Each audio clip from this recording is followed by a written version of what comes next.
5, minus 4, minus 3, minus 2, X minus 1. Fire. Lights out, everybody.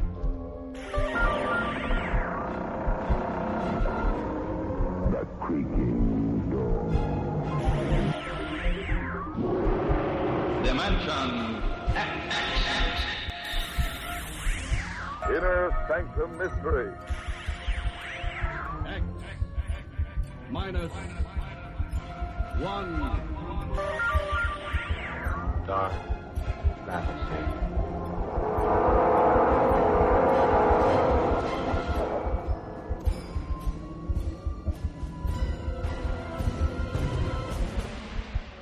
Hello everyone, welcome to Sci-Fi and Horror, brought to you by Dwayne Old Time Radio. Sci-Fi and Horror features some of the best programs from the golden age of radio, including X-1, Orbiter X, Dimension X, it's a lot of X's, Lights Out, Ray Bradbury, Dark Fantasy, and many, many more. Before we start today's sci-fi and horror thriller, if you enjoy what I'm doing, let me ask you to subscribe to my channel. Subscribing is 100% free, and you will receive notifications on new posts.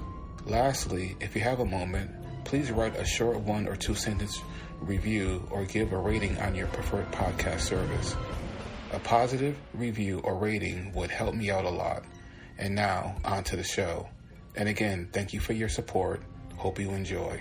Here we are with another episode from Orbiter X, the third episode of the 14-part series. 14-episode series, I guess I should say. This episode is titled The Master Plan. And this episode aired October 12, 1959.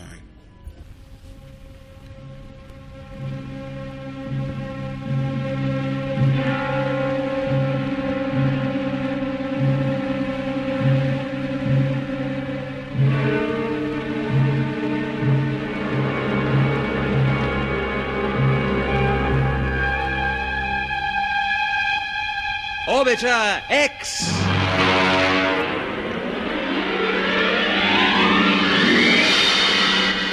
Episode 3, The Master Plan.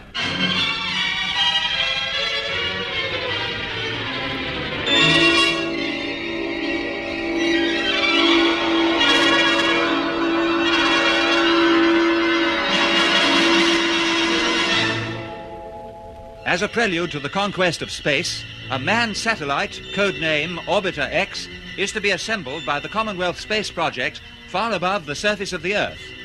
The first assembly crew, led by Captain Bradley, meets with disaster in high vacuum, and Bob Britton, with his co-pilot Douglas McClelland and flight engineer Hicks, take off from Woomera in a relief ship. At an altitude of 1,000 miles plus, they are attacked by an unidentified flying object. Forced to bail out, they go aboard the hostile ship. Confined in a pressurized compartment, they see nothing of the crew, and on finally landing, no indication is given of their whereabouts. Receiving instructions by intercom, Bob, Mac, and Hickey are directed through a darkened building, which throbs to the sound of generators. The journey ends outside the closed door of an interrogation room. Now look here, boys. Whatever happens, we must keep a grip on ourselves. Under no circumstances must we let these characters take over our thinking for us. Is that clear? Yeah. Understood, sir.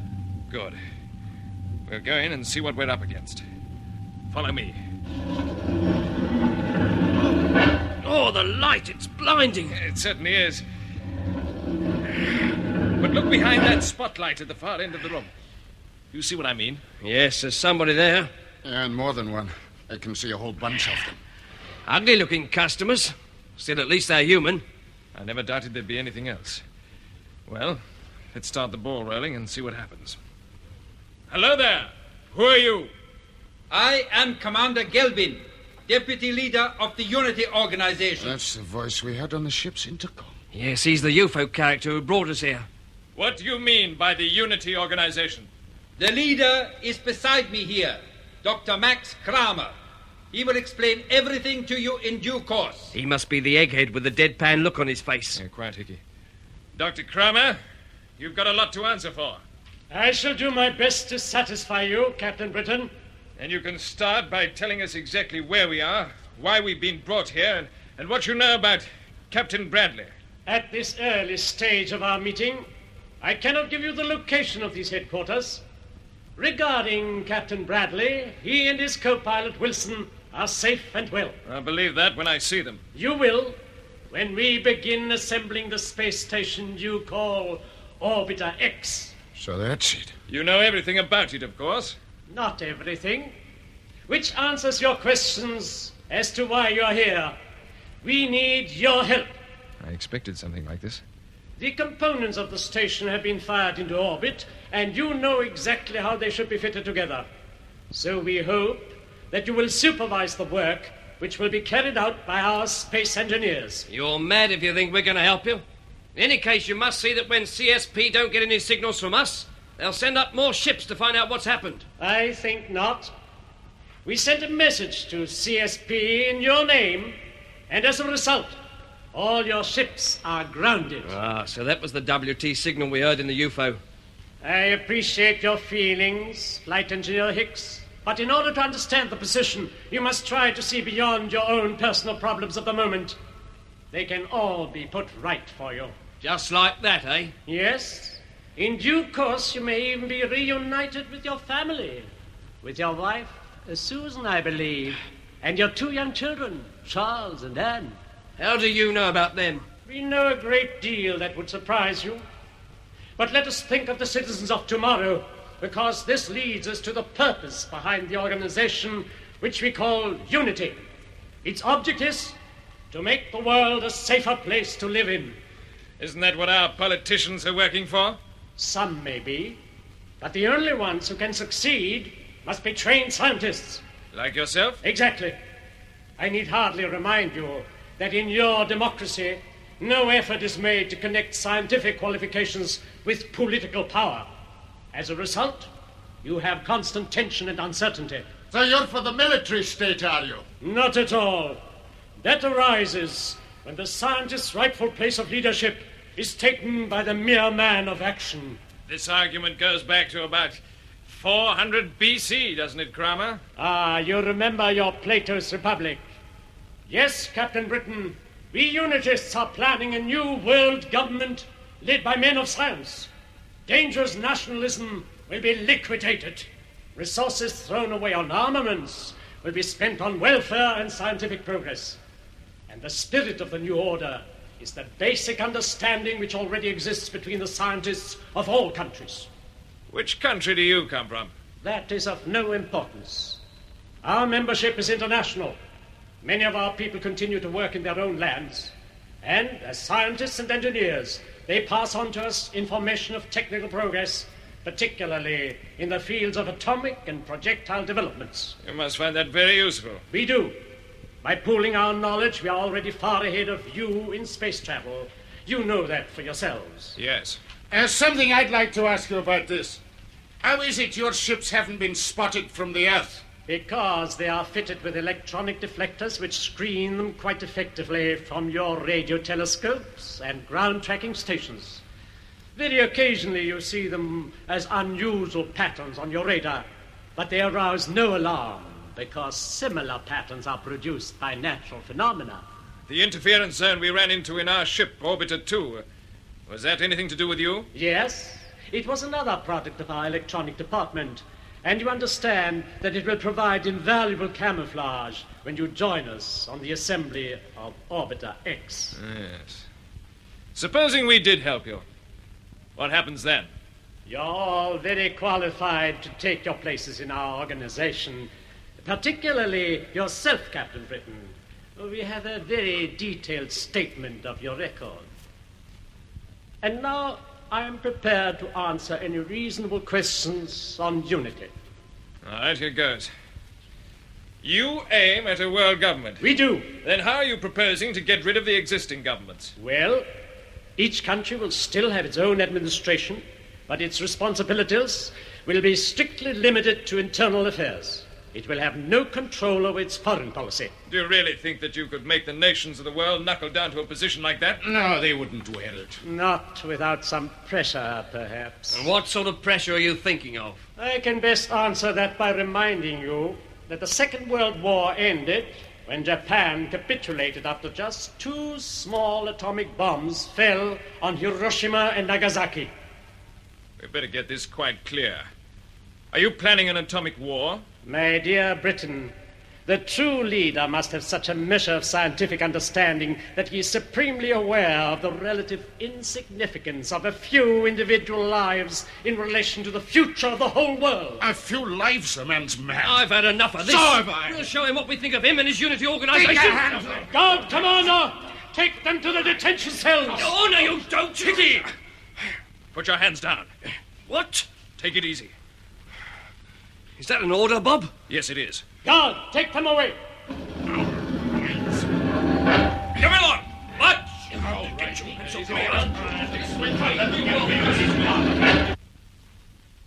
Kelvin, we have a lot of work to do on these men. Yes. Britton and possibly McClelland may respond, but I have doubts about the engineer, Hicks. He is probably of little value to us. But he could be of use in the research department. True enough. Yes. Yes, separate him from the others and take him along. Splendid. I'll see to it right away. Oh, one other point. Before you do, send that chemist person to me. Ravel? Yes. She knew Britton when she was working in London. She might be able to help us.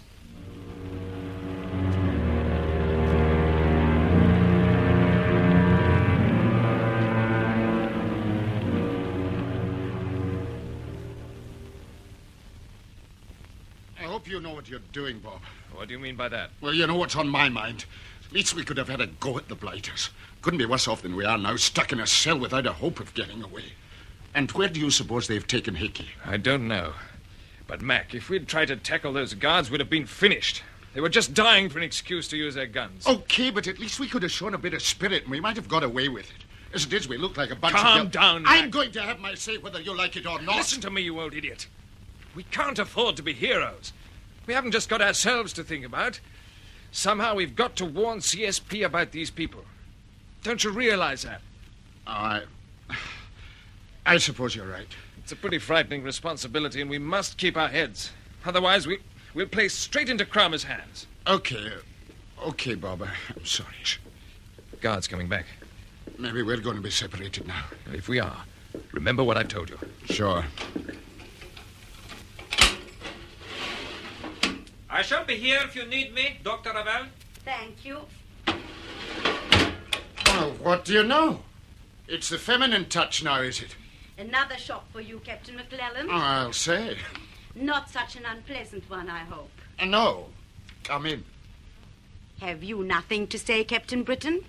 Yes. What are you doing here? Do you two know one another? Of course. Bob remembers me. Greta Ravel, University College. We were students together. Wow. Tell me what you're doing here. I belong to Unity. Unity? Do you know what it means? Of course. You know that Camm is preparing to start an atomic war? That is not true. He told us himself. No, you're twisting his words. There may be some sacrifices, but there will be more than justified. Sacrifices? Justified?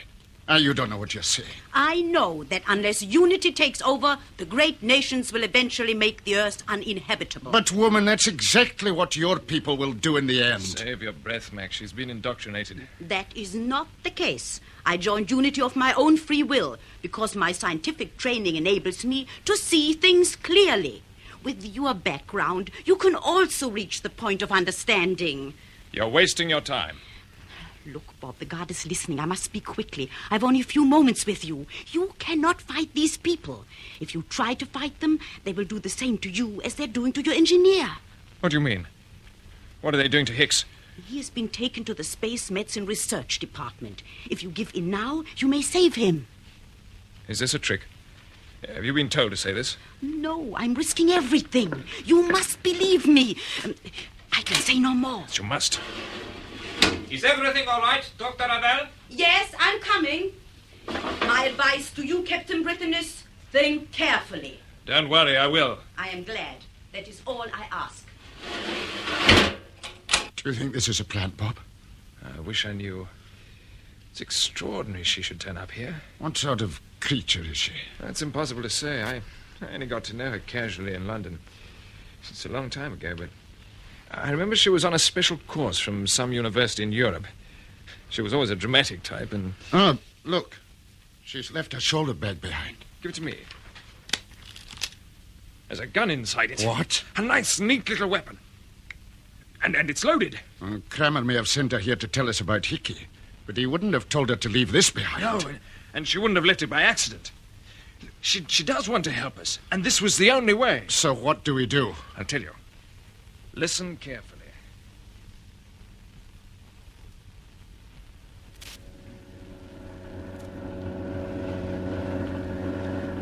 We are not going to do anything unpleasant to you, Hicks. We are simply carrying out a certain program of research. Research, you call it? All right, tell me the worst. As you know, the normal functions of the body can be slowed down by a controlled process of cooling. And that's what you're going to do to me, is it? Yes. Why? What's the idea? Looking ahead, we envisage space flights that may last months, perhaps years. In such cases, a form of suspended animation based on the cooling principle would relieve the crews of all their discomforts. They would put themselves into this condition soon after takeoff, and a time mechanism would, as it were, bring them back to life as their ship approaches its objective. But it isn't human. You can't do this. Just relax, my friend. I am turning up the cooling control.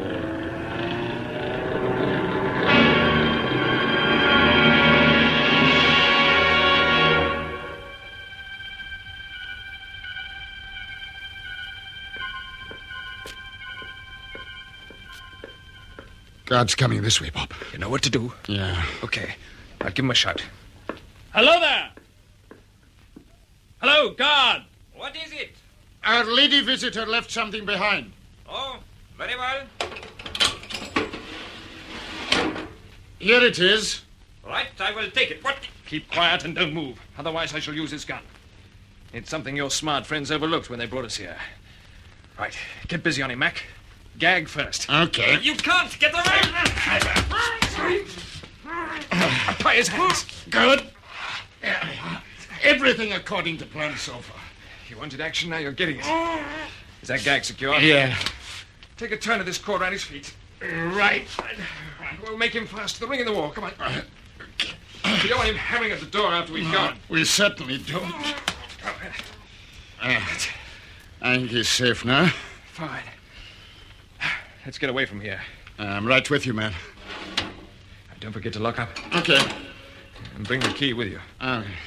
Won't get out of there in a hurry. Yes, I hope not. Well, now to find Hickey. We didn't pass the medical department when they brought us here, so we'll try the other direction. Come on. Do you think we'll ever find our way out of this place? If we don't, we'll sabotage everything we can lay our hands on. Yeah, they must have a radio center somewhere. Yes, that's a thought. If we could get in touch with Woomera... Listen. Somebody's coming. Through this door, quickly. There's a key in it. Right. Nobody's here. It's quite dark. Good. Here you go. Do you think they heard us? No, but we better hang on for half a minute until they get well away. Right, Bob. Mac, there's somebody else in here. See if you can find a light switch. There might be one just beside the door. Yeah, I've got it. Oh, it's Bradley. Yes. So we found him. There's something wrong here. Turn back that cover. Yeah. His leg's in plaster. Brad, wake up. It must have given him a shot or something. Yes, but we've got to rouse him. Brad, it's Bob and Mac. Wake up. Brad, open your eyes. Who's that? Look at me. Bob. I must be dreaming. Not, you know. What's happened? Where am I? Shh, gently does it. You mustn't make too much noise. You're here too, Mac. Yeah, laddie.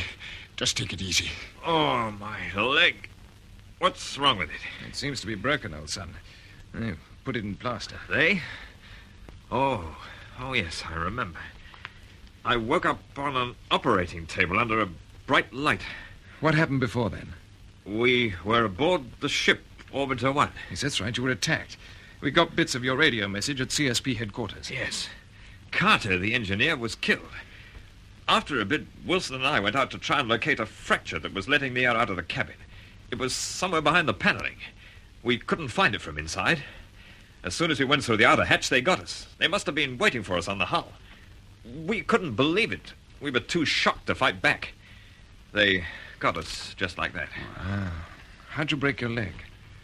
I don't remember. You've seen Crum and his stooge, Gelpin. I've seen them. They give you all this propaganda stuff about unity? Yes, I've had it. What'd you say to them? Nothing much.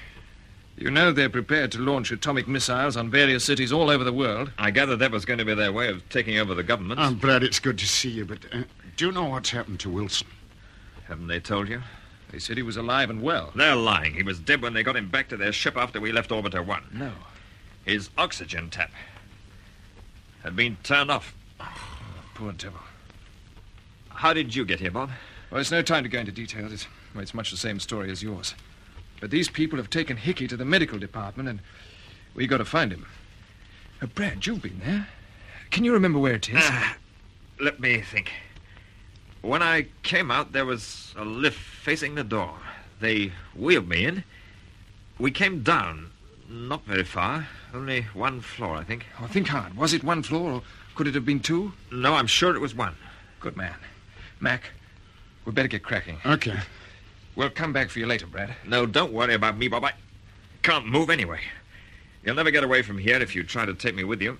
We're certainly not going to leave you here, chum. Don't be an idiot, Bob. I can kid these people along. You've got a job to do. You must get out and tell everybody what's going on here. Where is here? Do you know? No. Do you? We haven't a clue yet. Well, you'd better get cracking. Find out. All right, old man, we will. And we won't forget you. I'll be here. Open the door, Mac. All clear outside? Yes, all clear. Cheero, Brad. All the best. You're going to be okay, Brad. Just hold on. I will. And for goodness sake, close that door behind you. The draft's killing me. Good luck. Good luck, old boy. It's hell leaving him like that. Yes. But we'll be back. Look, Bob. There's the lift. Good. Right, up one floor and through the door facing us. Sounds like money for old rope. Oh, the lift's up there now. Yeah, we'll take the stairs. Quickly while there's no one about. Stop just before we get to the top. We don't want to run straight into the guards. Right, that must be our door over there. Right, careful crossing the passage. Okay.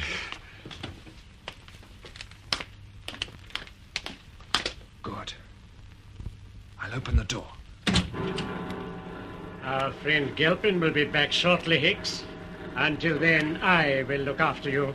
I'll bet you will, Kramer. Naturally, I'm going Don't move, Kramer! What's this? You close the door, Mac. Oh, Mac, by all that's wonderful. Hickey, what are they doing to you?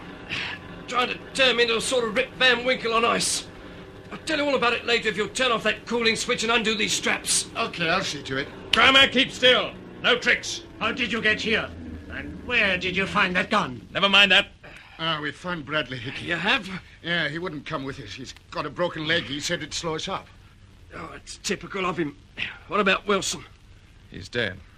What? No time to talk now, Hickey. Can you move? Yes, I'll soon loosen up. Good. We've got to get out of here quickly and away.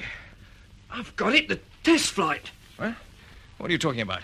Kramer was just going to take up a new ship he sent Gelbin to make the arrangements. It must be all set for launching. We might use it ourselves. What an idea! Kramer, is the ship ready for launching? Yes, Is it similar to the one that brought us here? it's a sister ship. Well, that means it's easily maneuverable and it can carry all of us. Where is it now? Where is it? It should be on the launching platform. And you were going to fly it yourself, were you? I was. Then we're not going to disappoint you. Start walking. I refuse to move from here. In that case, we have no further use for you. Mac, pass over one of those rubber cushions. It'll help to muffle the sound of the shot. Thanks. I'll wrap it round the gun like this. Now then.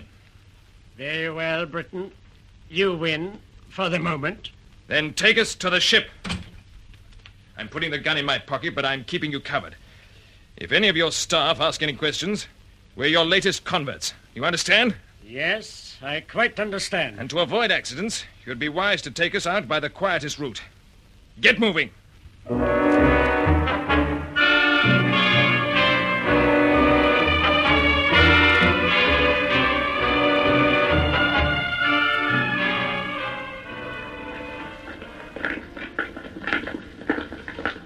Bob, Yeah? do you notice the carved stonework in these passages? Yes, what about it? Oh, I've seen something like this before, but I can't just place it. You may be more interested in this pass door. Why? Where does it lead? Straight out to the launching platform. Then open up. But watch your step. Now, is he going to close his helmet and turn on his oxygen? No, he's not. Ah, daylight. And fresh air. So we are on the Earth. If you thought you were on some remote planet, you have only your imagination to blame. Don't worry, we had a good idea where we were right from the start. Kramer, is that the new ship ahead of us? It is? Well, quite a sight, isn't she? Yes. She seems to be all lined up for action. Who's this coming towards us? One of the engineers by the look of him. Watch out. Are you going aboard, Doctor? Yes, these officers are our newly joined specialists. So you may tell your people to stand down for a moment. I shall call you when I want you. Very good, sir. It's all too easy. There's a catch somewhere. Yeah, that's what I think. The ground staff don't seem to be taking much notice of us. Keep your eye on them anyway. Right, Kramer. We're going aboard. I strongly advise you to change your mind, Britton. Why? What are you getting at? Well, this ship should have a final check before takeoff. Never mind. We'll skip that. Anything else? No, nothing else. But remember my warning. Okay, in we go, chaps.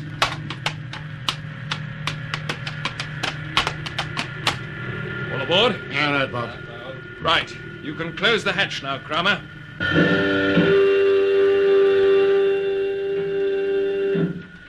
Oh, what a setup.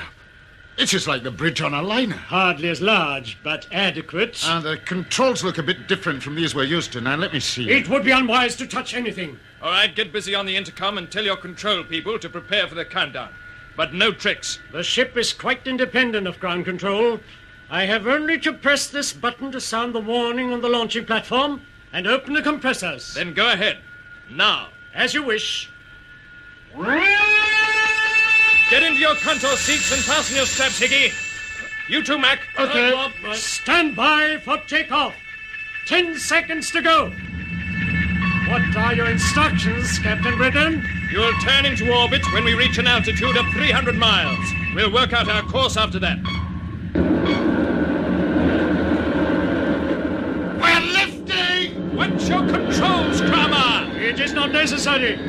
The ship is operated by an automatic pilot, which is preset on a fixed course. There is no need to touch the controls until we land. Oh, yes, there is. Our destination is Woomera. That is where you are wrong, Captain Britton. Our destination is the moon.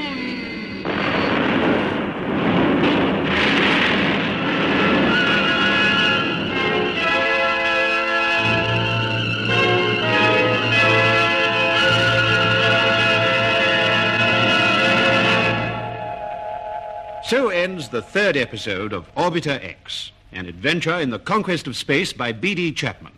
It was produced for the BBC by Charles Maxwell.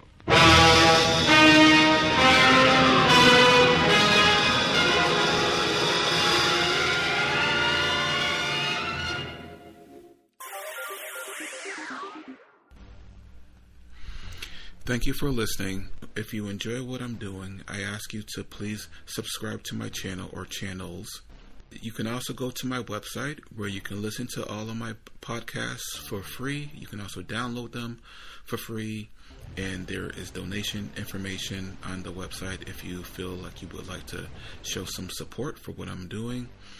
You can email me. I'm sorry, the website is otr.duane.media, and my email is info@otr.duane.media, and my Instagram is duane.otr. Well, hope you enjoyed, and until next time, stay safe, wish you well, peace.